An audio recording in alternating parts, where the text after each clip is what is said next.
ఈరోజు మనం ఓ కథను చెప్పుకుందాం. ఒకరోజు సూర్యభగవానుడు తూర్పు కొండ మీద ఉదయించడానికి ఆతృత పడుతున్న వేళ ఆయన అందమైన కొడుకు వేగుచుక్క తండ్రి వద్దకు వచ్చి, నేను ఒంటరి జీవితంతో విసిగిపోయాను, వివాహం చేసుకుందామనుకుంటున్నాను అన్నాడు తండ్రితో.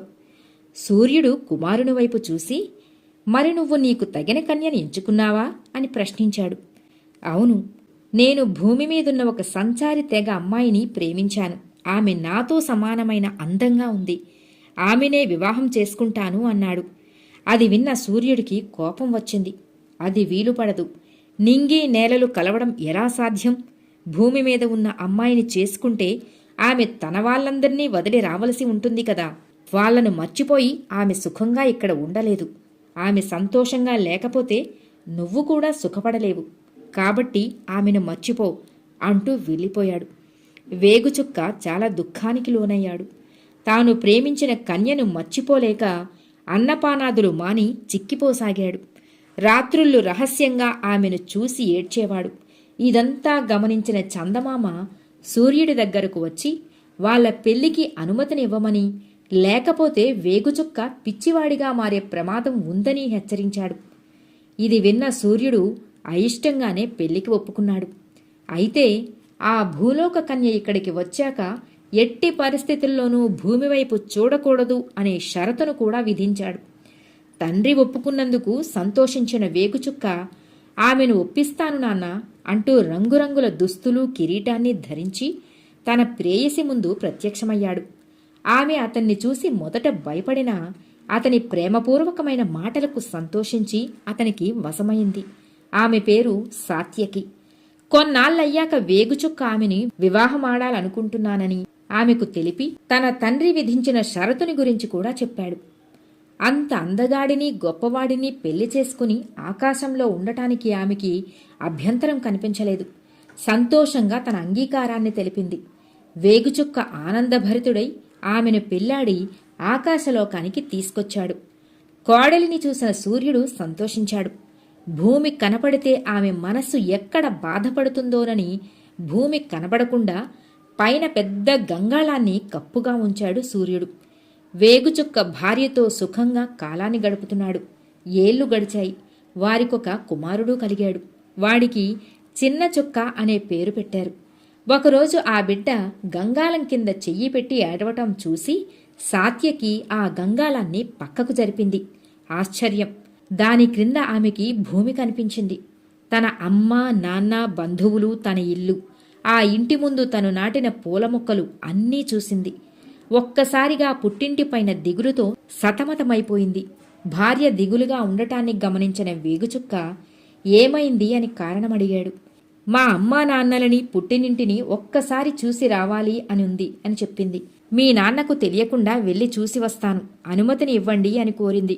భార్య మాటను కాదనలేక రాత్రిపూట తండ్రికి తెలియకుండా గంగాళాన్ని జరిపి తన బిడ్డతో సహా క్రిందికి దించాడు.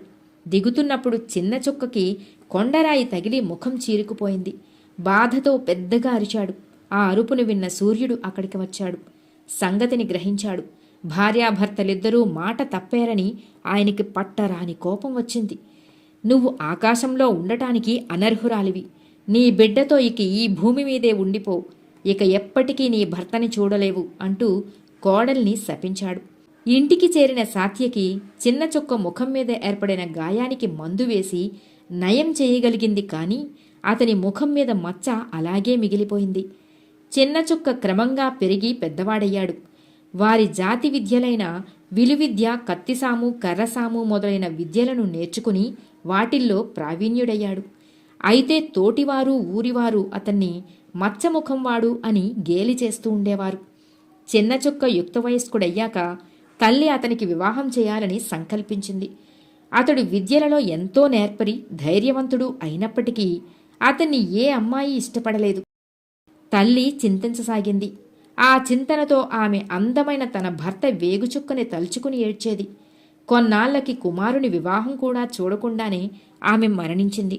చిన్న చుక్క ఒంటరిగానే అలా రోజులు గడుపుతున్నాడు. ఒకనాడు అతడు జాతి పెద్ద వద్ద తన విలువిద్య ప్రావీణ్యత చూపుతున్నప్పుడు ఆ ఇంటి లోపల నుంచి అతని విద్యలన్నీ చూస్తున్న ఆ జాతి పెద్దగారి కుమార్తె బయటకు వచ్చి అతని ధైర్య సాహసాలకు మెచ్చుకుంది. చిన్న చుక్క ఆమెని మొదటి చూపులోనే ప్రేమించాడు. ఆమెకు తన ప్రేమను తెలియపరిచాడు కూడా.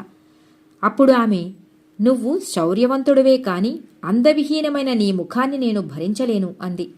చిన్నప్పటి నుండి అతన్ని ఎంతమంది హేళన చేసినా ఓర్చుకున్న చిన్న చుక్క ఇప్పుడు ఆమె మాటలకి హృదయం ముక్కలైనట్లుగా బాధపడ్డాడు. ఏం చేయాలో తోచలేదు. తన తాతగారైన సూర్యుడే తన సమస్యను తీర్చగలడు అని అనుకుని సూర్యుడిని అనుసరిస్తూ పడమటి దిక్కుగా ప్రయాణించసాగాడు. కొండలు గుట్టలు దాటుకుంటూ దిక్చక్రం చివరికి వెళ్లి అలసిపోయి ఒక పర్వతం మీద కూలబడ్డాడు. ఆకాశంలోకి మాయమైపోతున్న సూర్యుడిని చూస్తూ, తాతగారు, నా మొరను ఆలకించండి. దయచేసి నా మీద జాలి తలచండి. ఈ అందవికారమైన ముఖంతో నేను బ్రతకలేను. అపహాస్యాలని భరించలేకపోతున్నాను అని ధ్యానంలోకి వెళ్ళిపోయాడు. 3 పగళ్ళు 3 రాత్రుళ్ళు అన్నాహారాలు లేకుండా అలానే ఉన్నాడు. 3వ రోజు రాత్రి అతని ఎదురుగా మెట్లదారి ప్రత్యక్షమైంది. దాని మీదుగా ప్రయాణిస్తూ ఆకాశానికి చేరుకున్నాడు.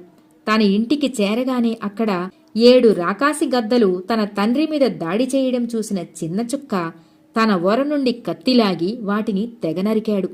కుమారుని చూసిన వేగుచుక్క ఆనందభరితుడయ్యాడు. కుమారుని ధైర్య సాహసాలను మెచ్చుకున్నాడు. బిడ్డా, నువ్వు మీ తాతగారు పెట్టిన శౌర్య పరీక్షలో నెగ్గావు. పద, తాతగారి దగ్గరికి వెళదామన్నాడు. సూర్యుడు చిన్న చుక్కను చూసి సంతోషించి ముఖం మీద ఉన్న మచ్చను తొలగించాడు. చిన్న చుక్క, నా కోపం వల్ల మీ అమ్మ నువ్వు మీ తండ్రికి దూరమయ్యారు. దానికి నేనిప్పుడు బాధపడుతున్నాను. నువ్వు చిన్నప్పటి నుండి ఎన్నో అపహాస్యాలకు గురి అయ్యావు. అయినా కృంగిపోక పట్టుదలతో అన్ని విద్యలను నేర్చుకుని గొప్పవాడివై నాకు ఇప్పుడు సంతోషాన్ని కలిగించావు. ఇదిగో ఈ వేణువు తీసుకో. దీని సాయంతో నువ్వు ఎప్పుడు కావాలంటే అప్పుడు ఆకాశానికి రావచ్చు, భూలోకానికి వెళ్ళవచ్చు అన్నాడు. చిన్న చుక్క తాతగారికి నమస్కరించి ఆ వేణువును తీసుకుని భూలోకానికి వచ్చాడు. తను ప్రేమించిన అమ్మాయిని కలుసుకున్నాడు. ఆమె అతన్ని వివాహం ఆడటానికి ఒప్పుకుంది. జాతి పెద్ద తన కుమార్తెని చిన్న చుక్కకి ఇచ్చి అంగరంగ వైభవంగా వివాహాన్ని జరిపించాడు.